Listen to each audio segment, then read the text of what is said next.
어느 교회 집사님이 연말이 되자 목사님에게 이러한 고백을 했다는 거예요. 목사님, 올해 정말 힘들었어요. 기도도 했고 예배도 드렸는데 하나님이 저를 다스리시는 것 같지 않아서 너무너무 더 힘들었습니다. 그 말을 듣자 목사님이 조용히 물어봤다는 거예요. 집사님, 혹시 이런 질문을 해보셨나요? 하나님이 다스리지 않으셨는가가 아니라 나는 하나님의 다스림 안에 있었는가? 집사님은 한참을 말없이 있다가 눈물을 흘리며 이렇게 대답했다는 겁니다.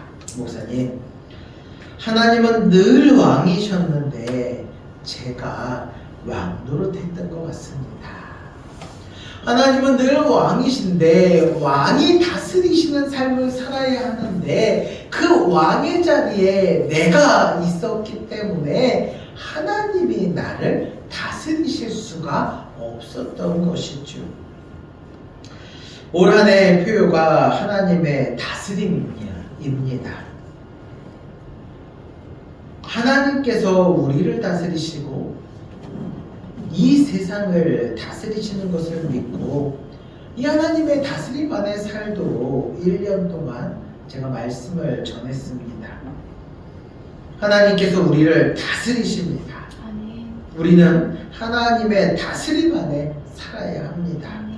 더 나아가 기도를 통해 하나님의 다스림에 참여하도록 해야 합니다. 올 한 해 말씀이 큰 주제가 하나님의 다스림과 기도였잖아요. 하나님이 어떻게 다스리시는지를 알고 일단 우리가 기도를 통해서 우리가 하나님 앞에 간구함을 통해서 그 다스림에 참여할 수 있도록 여러분 오늘 올 한 해의 말씀을 기억하시면서 우리가 하나님의 다스림 안에 살아가는 믿음의 자녀들이 되시기를 간절히 축원합니다. 한 해를 마무리하면서 한번 이 질문을 나의 자신에게 던져보았으면 좋겠습니다. 하나님께서 나를 다스리셨는가? 나는 하나님의 다스림 안에 살았는가? 아니면 내가 왕 노릇하며 살았는가? 하나님께서 나의 왕이셨는가? 이 질문을 한번 스스로 던져보면 우리가 하나님의 다스림 안에 잘 살아가고 있는지를 아마 알게 될 것입니다. 여러분, 하나님께서는 나를 사랑하십니다. 하나님은 저와 여러분을 사랑하십니다. 그리고 우리를 다스리십니다. 하나님께서는 온 우주 만물을 다스리십니다. 하나님께서 다스리시면 불행이 행복으로, 고통이 사라지고, 가난함이 부유함으로, 아픈 곳이 치유되고, 사고의 위기에서 기적적으로 구해지는 일들을 우리는 상상할 것입니다. 그러나 하나님께서 다스리신다고 해서 문제가 완전히 사라지거나 위기가 없는 것은 아니라는 말씀이죠. 한 해 동안 전한 말씀을 기억해 보십시오. 기적적으로 애굽을 탈출한 이스라엘 민족은 아마 앞으로 그 약속의 땅 가나안 땅으로 가는 길에 대한 기대감이 있었을 것입니다. 여러분, 애굽에서 탈출할 때에 애굽에서 그렇게 중노동하며 살아가고 있는데 하나님께서 10가지의 이 기적적인 이 재앙을 이 애굽 땅에 보여주심으로 이스라엘 민족이 이 애굽 땅을 나올 수 있는 길을 열어주셨잖아요. 그렇다면 하나님께서 이제 우리를 드디어 가나안 땅 약속의 땅으로 보내주시는데 그 길이야말로 시온의 대로처럼 탄탄대로가 활짝 열렸겠거니 이런 기대감이 있지 않겠습니까? 그러나 이스라엘 민족이 애굽 땅을 빠져나오자마자 바로 왕은 군대를 동원하여 이스라엘 백성들을 다시 잡아오라고 합니다. 엎친 데 덮친 격으로 이 민족이 가는 길 앞에 홍해가 가로막고 있어요. 그리고 뒤에서는 애굽의 기마병들이 쫓아와 사로잡아 가려고 합니다. 진퇴양난의 위기에 빠지게 됩니다. 가나안 땅에 대한 기대와는 달리 한 대로가 놓였다라는 기대와는 달리 위기를 맞이하게 되죠. 이스라엘의 우상숭배와 그 죄로 인해 엘리야 선지자에게 하나님이 명령하십니다. 이 땅에 3년 6개월 동안 비가 내리지 않을 것이다 라고 선포하게 하십니다. 엘리야 선지자는 하나님의 말씀에 따라 선포했는데 오히려 아합 왕은 엘리야 선지자를 죽이려고 합니다. 여러분, 비가 내리지 않는 것은 엘리야 선지자의 능력입니까? 아니면 하나님의 능력입니까? 비가 내리지 않는 것은 하나님께서 하시는 일인데 아합 왕은 엘리야 선지자에게 이 모든 것의 책임을 떠넘겨서 그를 죽이려고 했던 것을 볼 수가 있어요. 그래서 아합 왕이 찾지 못하는 곳에서 3년 6개월을 숨어 지내야 했습니다. 또 다른 이야기를 한번 볼까요? 여호사밧 왕은요, 남유다를 다스리는 선한 왕이었습니다. 여호사밧 왕은 남유다에 있는 상당들과 아세라 목상을 없애는 종교개혁을 단행합니다. 그리고 전심으로 하나님을 섬기고 말씀으로 나라를 다스립니다. 여호사밧 왕이 어떻게 나라를 다스리는지 보면 이 왕이 3년째 되던 해에 관료들과 레위인과 제사장을 한조로 묶어요. 그리고 유다의 각 서국으로 파송합니다. 이렇게 한 이유는 하나님의 뜻을 제대로 알아야 나라가 바로 서고 하나님의 말씀 위에 나라를 세우고자 율법을 백성들에게 가르치기 위해 이렇게 한조로 묶어서 다 보낸 것입니다. 하나님께서는 이런 여호사밧의 믿음을 보시고 이 남유다를 축복하시는데 인근에 있는 나라들이 이 유다를 두려워하게 만들고 심지어는 스스로 자발적으로 조공까지 바치게 합니다. 이 모습을 보면 이제 이 유다는 평화가 지속되고 나라가 안정되고 두려울 게 없을 것처럼 여겨졌는데 어느 날 갑자기 모압과 암몬과 마온의 3개 나라가 연합해서 군대가 침략해 들어옵니다. 이 군대가 얼마나 막강한 군대였냐면은 여호사밧 왕도 이 전쟁을 준비하기 위해 유다의 군사력을 많이 높여놨어요. 그럼에도 불구하고 두려움을 느끼죠. 그들과 전쟁에 나가 이길 수 있다는 그런 확신이 없을 정도로 막강한 군대들이 침략해 들어왔던 것을 보게 됩니다. 이제 남유다는요, 전쟁으로 인해 폐허가 되는 것만 남아있을 뿐이었어요. 그러니까 풍전등화의 위기 가운데 있게 됩니다. 평화가 지속될 것처럼 보였습니다. 하나님의 말씀으로 나라를 다스리니까 이 나라에는 좋은 일들만 있을 것처럼 여겨졌는데 3개국 연합군대가 침략해 들어오자 그 평화가 완전히 깨져버렸던 것이죠. 마지막으로 한 가지 더 이야기해 드릴까요? 예수님의 제자들을 보십시오. 예수님을 만나 이 제자들은요, 12명의 제자들은 인생이 변했습니다.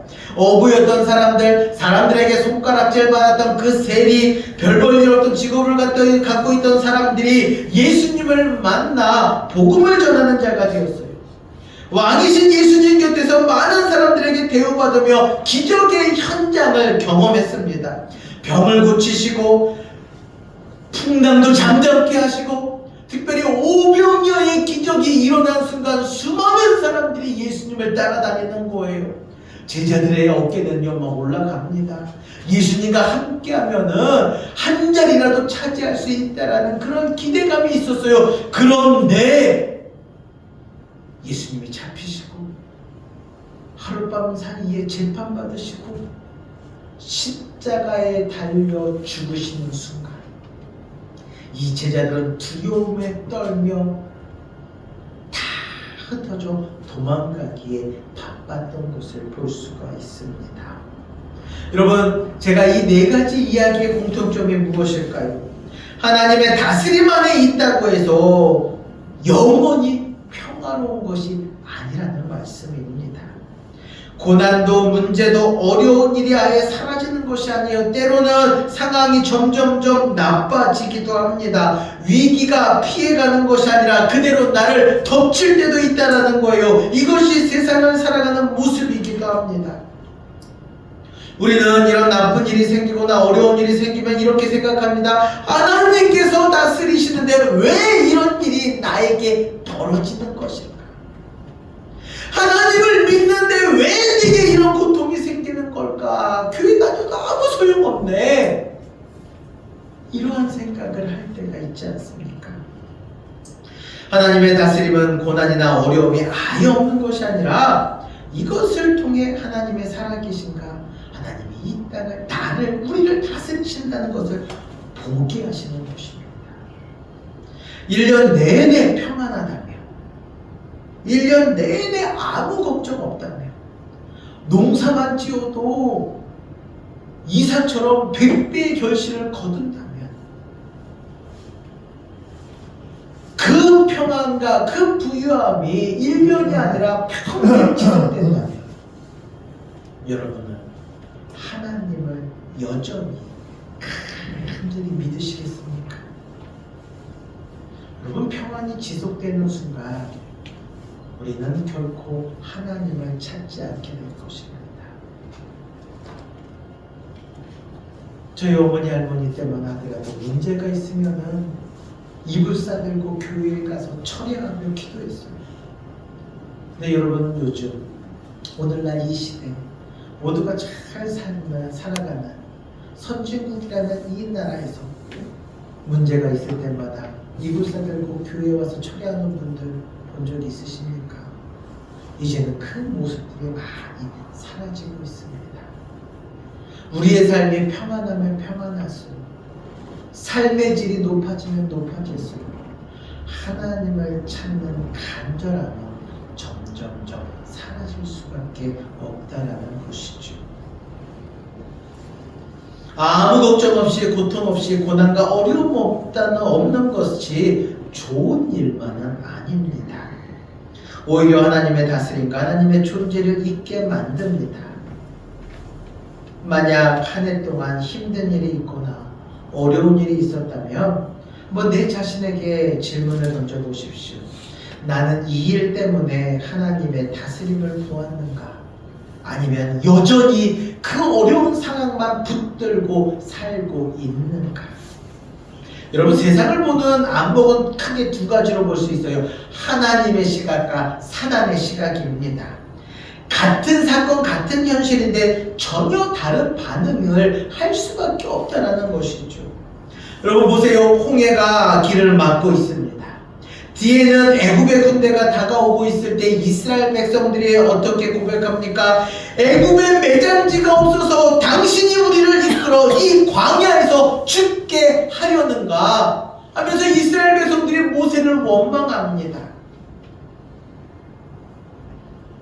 그러나 모세는요, 홍해의 길을 내시는 하나님을 봅니다.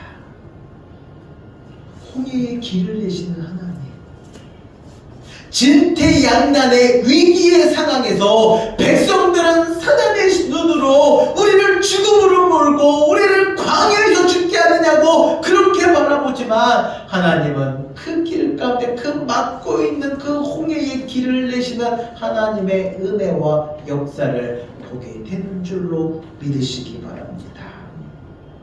3년 6개월의 가뭄의 원인을 엘리야라고 본 아합과는 달리 엘리야 선지자는 가뭄의 원인을 이 땅의 죄악이고 또한 비를 그치게 하신 하나님께서 다시 비를 내리실 줄로 믿습니다.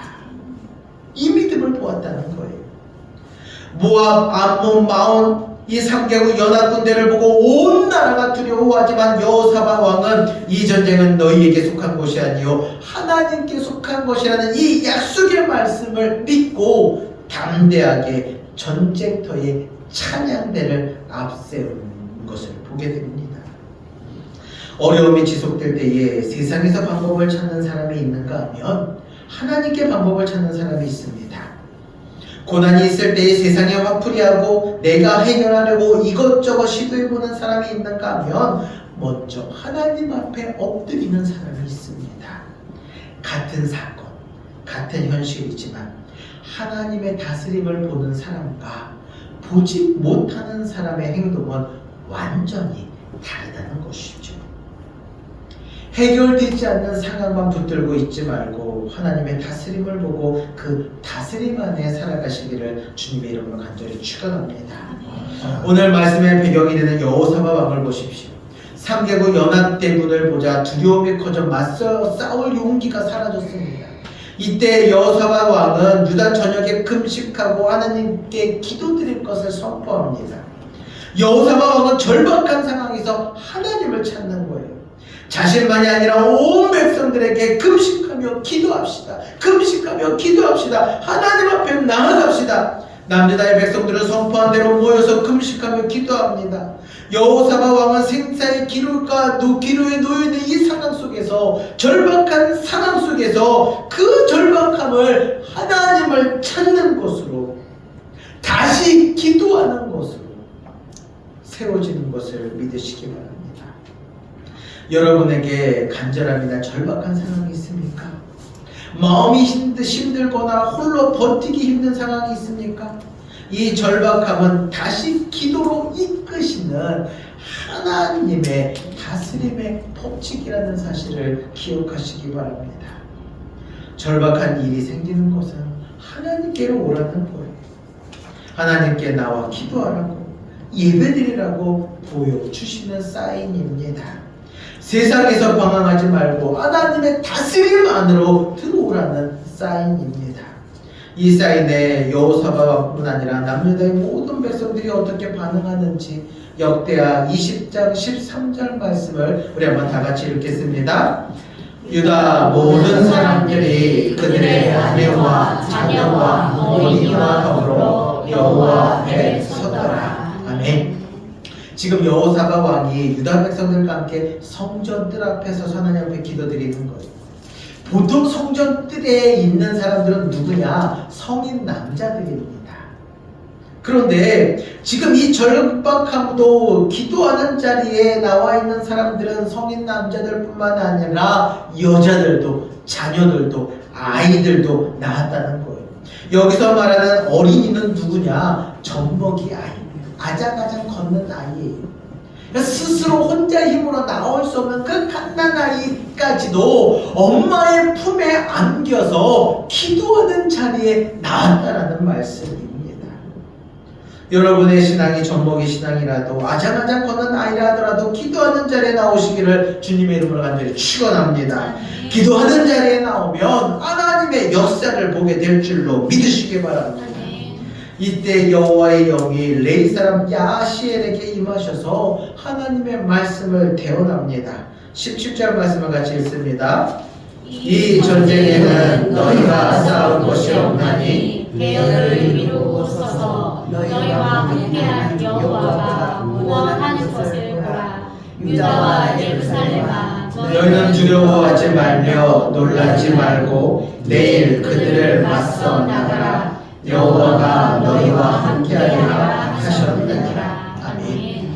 두려운 3개국 연합 군대라 하더라도 너희가 싸울 것이 하나도 없으니 두려워하지 말고 저 수많은 군대를 보고 놀라지도 말아라. 내가 너희와 함께 싸우리라. 누가 우리와 함께 싸우신다고요? 하나님께서. 하나님이, 따라해보세요. 하나님이 나와 함께 하신다. 하나님이 나와 함께 하신다. 할렐루야. 할렐루야. 내가 싸울 게 없다는 거예요. 하나님이 나와 함께 하시면 하나님이 싸워주실 줄로 믿습니다. 여호사밧 왕은요, 하나님의 말씀을 전적으로 믿었어요. 믿으니까 감사와 찬양이 나오게 됩니다. 믿으니까 다음날 아침 백성들과 의논한 후에 이 전쟁에 앞장서서 나아가는 사람들은요, 바로 용맹한 군사들이 서야 되는데, 그 용맹한 군사들, 적들과 처음으로 맞서 싸워야 될 그 군사들 대신에 찬양대를 앞세웁니다. 찬양대를 앞세우는 거예요. 무기도 없는 찬양대, 하나님을 찬양하는 찬양대가 앞장서서 나아가게 됩니다. 21절 하반절부터 22절 상반절 말씀을 화면을 보고 같이 읽겠습니다. 여호와를 찬송하여 이르기를 여호와께 감사하세 그의 인자하심이 영원하도다 하게 하였더니 그 노래와 찬송이 시작될 때에. 아멘. 역대하 20장에서 가장 놀라운 장면이 바로 이 말씀입니다. 여러분, 전쟁 끝났나요? 하나님이 약속하셨으니까 이제 전쟁 다 끝났나요?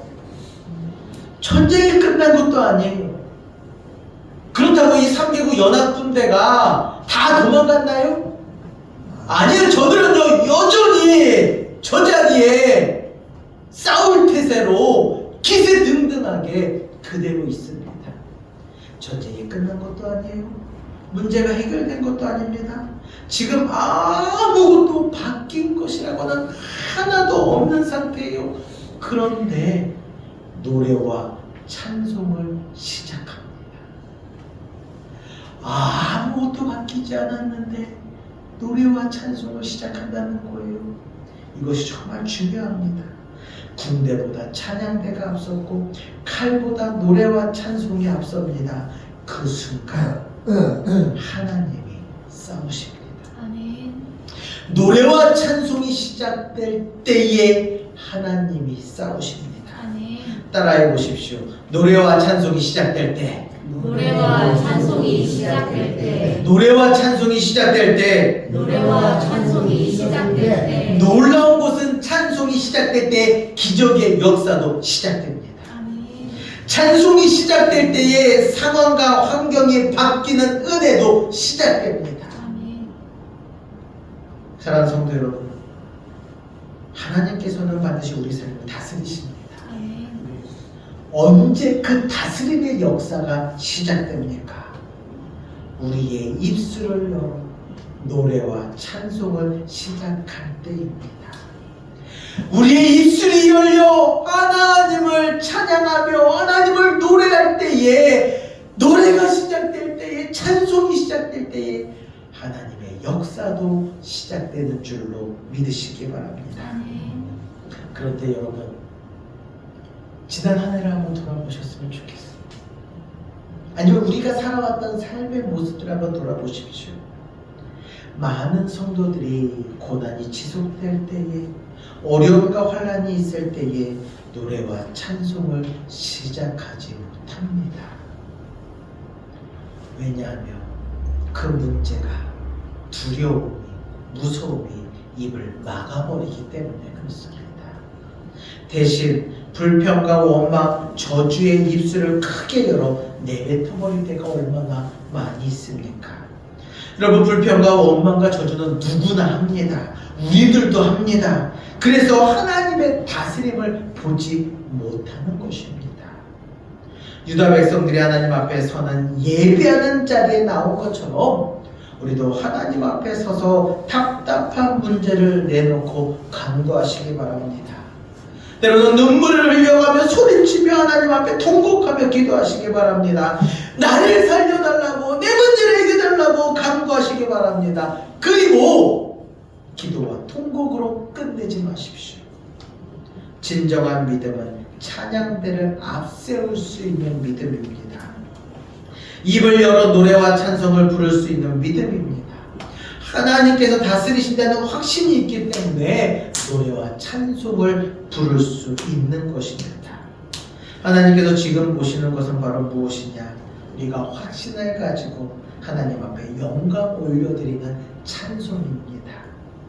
노래와 찬송이 울려 퍼지지 않으면 결코 이길 수가 없습니다. 결코 해결할 수가 없습니다.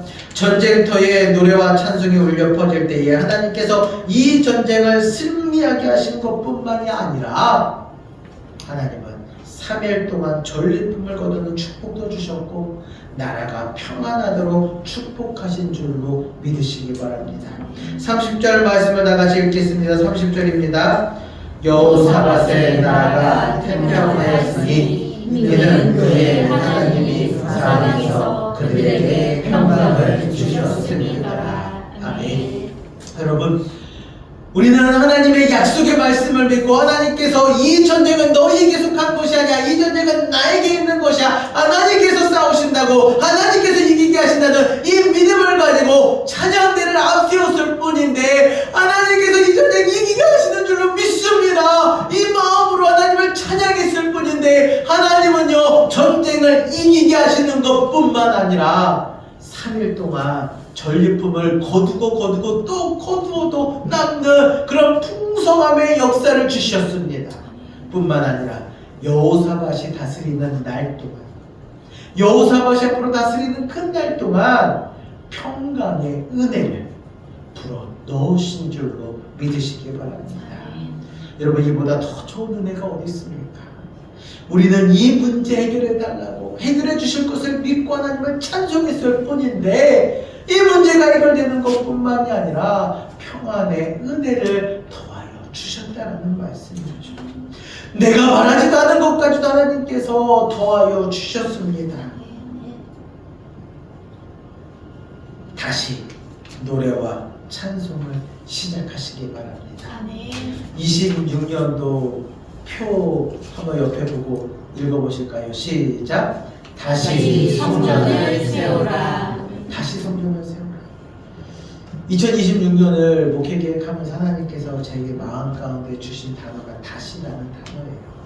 여러분, 다시 노래와 찬송을 시작합시다. 다시 노래와 찬송을 시작합시다. 여러분, 불평과 원망은요 누구나 할 수 있습니다.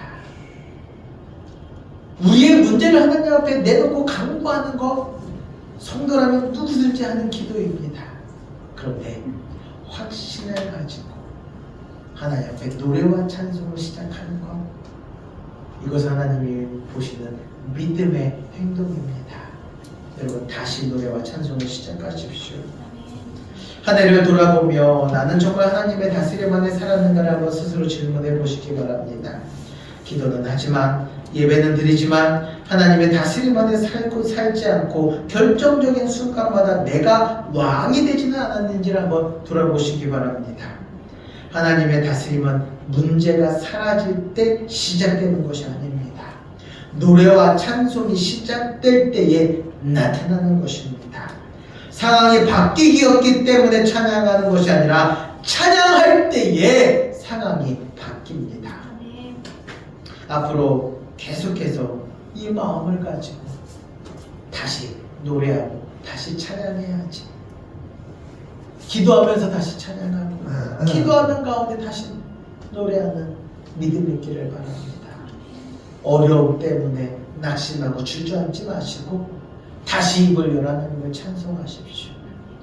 우리가 다시 찬송을 시작할 때에 하나님의 역사도 시작될 줄로 믿습니다. 하나님, 내가 왕 노릇하지 않겠습니다. 두려움이 앞설 때 노래와 찬송을 먼저 시작하겠습니다. 상황이 아니라 하나님의 다스림 안에 살겠습니다. 라고 결단할 수 있는 저와 여러분들이 되시기를 주님의 이름으로 간절히 축원합니다. 함께 찬양하겠습니다.